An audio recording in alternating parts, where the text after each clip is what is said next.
In the 60s, a typical Disney animated feature film took 3 years to complete, but Yellow Submarine was completed in 11 months. Let me tell you about it.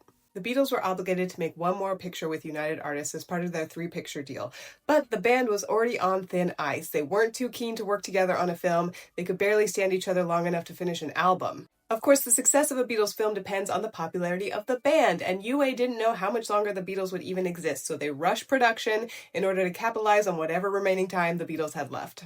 And because of the extremely compressed timeline, animators could not do a traditional animation, and so they had to get creative. Producer Al Broaddox claimed it was unanimously agreed to seek out an art form as far removed from Disney as possible. Well, mission accomplished. Directed by George Dunning and art directed by illustrator Heinz Edelman, Yellow Submarine still feels weird, subversive, experimental, even today.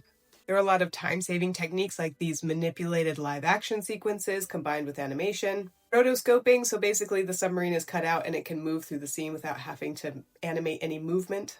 And they even recruited art students to pull night shifts, many of whom added their own artistic flourishes as they wished.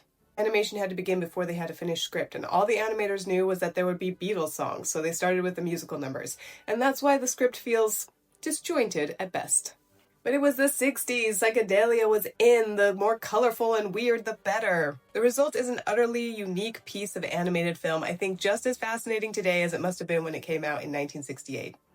Yellow Submarine was a hugely influential film. It showed that animation was not just for kids, it could be artistic and subversive. Yellow Submarine was influential for Pixar, Terry Gilliam, and Simpsons writer Josh Weinstein calls it the birth of modern animation.